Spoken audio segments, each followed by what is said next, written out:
Vamos a saludar a nuestro siguiente invitado, Adrián Celaya, presidente de Nekai Group. ¿Qué tal? Buenos días, Adrián. Hola, buenos días. Estupendamente, encantado de estar con vosotros. Bueno, pues esta madrugada Pete Hegseth ha anunciado una nueva operación con resultado de 3 fallecidos a una narcolancha, según dicen, en aguas del Caribe, aguas territoriales, no sabemos hasta qué punto próximas a la costa venezolana, y mientras tanto, bueno, pues que Venezuela continúa cebando, alimentando la expectativa de que podría contar con, bueno, pues con el apoyo de Rusia en una hipotética invasión o ese ataque terrestre que, por otra parte, Estados Unidos parece que ha, en este caso, confirmado que no se producirá. También cuenta con la situación del Senado estadounidense, que parece que está frenando esos planes de Trump. La tensión es evidente y todavía, por si fuera poco, ya termino, Adrián, esta exposición, parece que Maduro estaría dispuesto incluso a dejar el poder si le garantizan un exilio. Bueno, vamos a ver, sobre este último punto, bueno, habría que tener información más detallada y contrastada, porque no es extraño que en este tipo de situaciones se lancen ciertas especulaciones que en sí mismas tiendan a crear un clima de inseguridad en el país, porque claro, este sería, digamos, uno de los objetivos lógicos desde un punto de vista teórico de este despliegue que ha hecho Estados Unidos, es decir, generar un caos interno, por lo menos a nivel de gobierno o de ejército, del suficiente nivel como para que una parte del ejército se distanciara, se despegara o se pusiera de acuerdo con Estados Unidos para lanzar algún tipo de operación interna, ¿no? Pero no hay ningún dato interno que nos lleve a confirmar esto. Es difícil asegurarlo en un sentido o en otro desde fuera, pero no parece que eso se esté produciendo. Porque, claro, la otra alternativa, la otra opción de una intervención militar directa, pues no parece que tenga demasiado sentido. Sería imposible llevarla adelante sin un enorme despliegue, no como el que se ha hecho hasta ahora, sino un enorme despliegue de efectivos en tierra, ¿no? Y con un resultado inseguro, ¿no? Inseguro y bastante problemático para el propio Estados Unidos, ¿no? Vamos a ver, con respecto a la colaboración o las ayudas de Rusia particularmente, bueno, se ha hablado de Rusia, de Irán y de China, pero sobre todo de Rusia.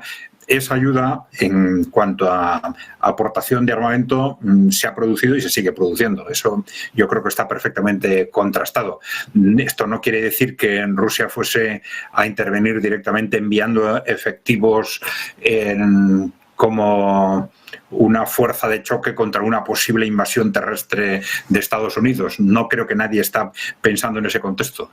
Se han detectado, eso sí, fuerzas de Wagner, entre otros, en Venezuela, pero se piensa que es probablemente o acompañando el desplazamiento de equipo militar o bien quizás asesorando en la utilización de ese equipo militar.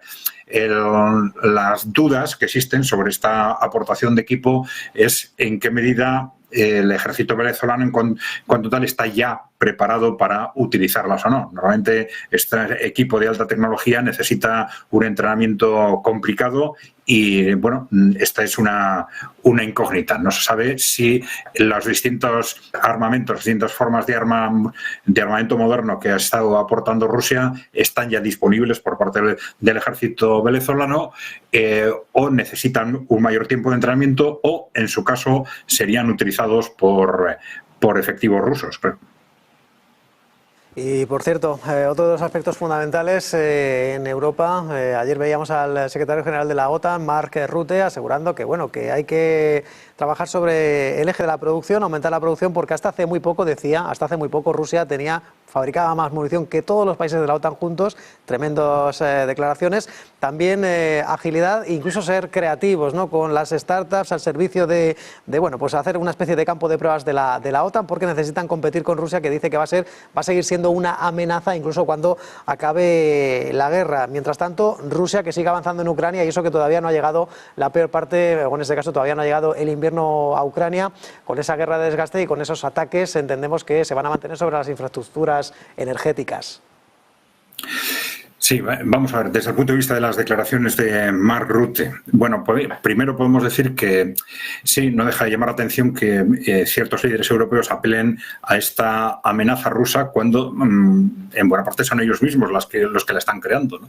Y llevan 2 años atacando directamente a Rusia a través de Ucrania, proporcionando armas a Ucrania que saben que las va a utilizar directamente contra Rusia, sabiendo perfectamente que esto era una provocación directa. Hubo debates en toda Europa alrededor de si convenía o no convenía, pues por ejemplo, enviar los tanques Leopard sabiendo, se decía así repetidamente, sabiendo que esto suponía enfrentar directamente a Alemania contra Rusia. Bueno, así todo se hizo. ¿Y cómo se hizo? Con los distintos equipamientos, con la entrega de misiles que se sabía que se iban a lanzar contra Rusia, con la colaboración constante en inteligencia para operaciones como los ataques a centrales nucleares, los ataques contra el sistema de vigilancia antinuclear de Rusia, etcétera, etcétera, ¿no?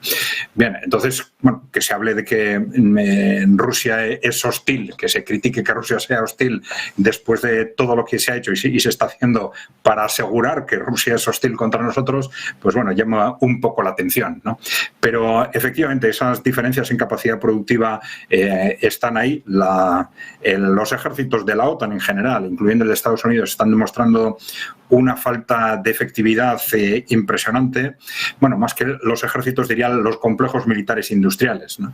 Ha habido una especie de secuestro del complejo militar industrial de la OTAN por parte de la industria armamentística, que ha ralentizado y ha hecho tremendamente ineficiente la conjunción entre producción y equipamiento de los ejércitos ya durante décadas. Esto está sucediendo desde el final de la Guerra Fría, ¿no?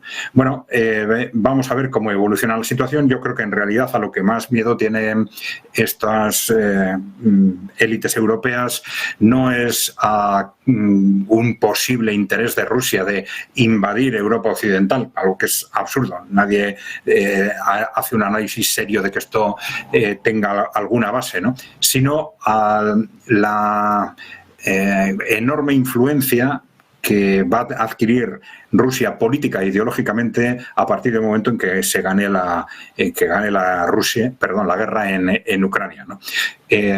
La influencia de Rusia, de los países emergentes en general, pero particularmente de Rusia en el conjunto de Europa Occidental, pero especialmente en Europa Central y Oriental, es ya muy grande y muy probablemente, como digo, se va a disparar a partir de esa victoria rusa en Ucrania, y esto va a poner en cuestión, digamos, la posición política de estas élites que son a la vez políticas y fundamentalmente corporativas en Europa Occidental, ¿no?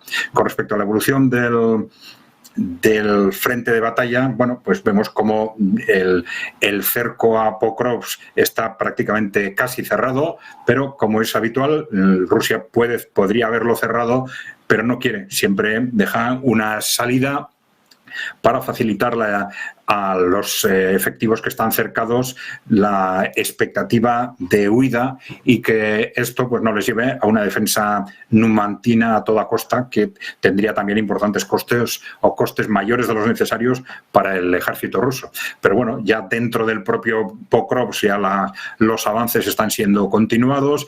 Fuerzas ucranianas ya han reconocido que están prácticamente en todos los barrios de Pokrovsk. Bueno, hay pocas dudas de que con uno u otro ritmo hay que dar por seguro que durante este mes Pokrovsk y probablemente Kupiansk también van a ser definitivamente ocupados. Esto es un salto cualitativo. Pokrovsk es un nido se hablaba del nido de comunicaciones del Donbass. Solo con el cerco a Pokrovsk ya Rusia ha conseguido romper la funcionalidad de este nudo de comunicaciones para el ejército ucraniano. Si se produce la ocupación de Pokrovsk, al contrario, ya esta ciudad se convertiría en un excelente nudo de comunicaciones ya para el ejército ruso. Bueno, esto supondría ya un salto cualitativo. Ya dentro del Donbass pues quedarían exclusivamente Kramatorsk y Slaviansk como puntos de referencia, pero lo más importante no es el avance territorial. En una guerra de desgaste, lo importante es el desgaste máximo del enemigo y el mínimo propio.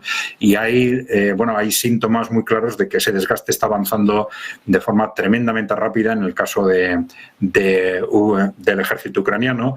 Ya se están produciendo rendiciones cada vez más habituales, declaraciones del propio ejército ucraniano donde en ciertos sectores del frente pues tienen un efectivo cada 100 metros y así es imposible controlar adecuadamente la línea del frente. Están deteniendo, haciendo prisioneros a casi niños con 17, 18 años, ¿no? Entonces, esto nos revela que ya la capacidad del ejército ucraniano de mantenerse está en sus últimos momentos. Teniendo en cuenta, eso sí, que la estrategia de Ucrania, o más bien de la OTAN en Ucrania, es pelear contra Rusia o desgastar a Rusia hasta el último ucraniano. En principio, esta es la situación en la que se encuentran. Van a aguantar, les van a obligar a aguantar todo lo que sea necesario y siempre pendientes del otro ámbito del posible colapso. Uno es el del ejército y otro es el del propio gobierno, ¿no? Y esto también está amenazado por las crecientes dudas en la propia Europa sobre su capacidad de seguir manteniendo el presupuesto de Ucrania, los servicios públicos de Ucrania. Estas dudas que están surgiendo sobre la posible utilización de los o robo, digamos, como queramos llamarle, de los activos rusos para financiar a partir de ahora el presupuesto de Ucrania, pues ya nos deja muy claro que esa capacidad de la Unión Europea de seguir ayudando a Ucrania está en una situación límite y desesperada. Todo el mundo sabe que la utilización o la apropiación de esos activos rusos sería un desastre para el sistema financiero europeo y revelaría pues que una vez más, con esa obsesión de asegurar a toda costa que Rusia no gana la guerra, pues que los gobernantes europeos estarían una vez más dispuestos a sacrificar el sistema financiero europeo a medio plazo, siempre que a corto plazo consigan mantener el proceso bélico en Ucrania, ¿no? Y a todo esto, Adrián, pues Polonia, que realizaba el mayor ejercicio militar de su historia, movilizaba a 400.000 ciudadanos, un programa de entrenamiento voluntario, el plan En Guardia, para fortalecer la defensa nacional. ¿Qué supone o qué mensaje envía un país como Polonia con este programa a gran escala? No sé si es una iniciativa meramente individual o también pesa también bastante el papel de la OTAN en esto. Bueno, pesa el papel de la OTAN, porque desde el punto de vista de la capacidad militar, lo que es cierto es que independientemente del nivel tecnológico, los países del este tienen una capacidad de movilizar a su población que los países de Europa Occidental no tienen, ¿no? Y por eso en este momento todavía, a pesar del desgaste sufrido, muy probablemente el ejército de Ucrania es el primer ejército de Europa, después del ruso, ¿no? Polonia es para la OTAN seguramente la alternativa. En caso de que cayera Ucrania, se mantuviera de alguna forma el conflicto con Rusia, pues Polonia sería un país con capacidad de aportar recursos en un posible enfrentamiento directo con Rusia, ¿no? Claro, Polonia está en una situación política compleja en este sentido, porque el gobierno, el primer ministro, está avanzando en una dirección y el presidente recién elegido tiene una posición radicalmente contraria, ¿no? El primer ministro está muy de esa ideología, digamos, liberal occidental, muy alineado con las estrategias de la OTAN y por tanto en este momento una posición muy belicista, que es la que le lleva a Polonia a tomar este tipo de decisiones, pero sin embargo la posición de las fuerzas más conservadoras del nuevo presidente es la contraria, es decir, no avanzar en esa posición tan belicista, intentar tranquilizar el tema, tranquilizar la situación e intentar abrir de alguna forma un diálogo con Rusia ahora o simplemente esperando al momento en que termina la guerra en Ucrania, ¿no? Adrián Celaya, presidente de CAI Group, muchas gracias por aportarnos toda esta visión, por ayudarnos a comprender este mundo multipolar que ahora también está dejando a algunos actores secundarios como Polonia pues rearmándose, enseñando los dientes. Buen día, muchas gracias, feliz viernes. Muy bien, igualmente.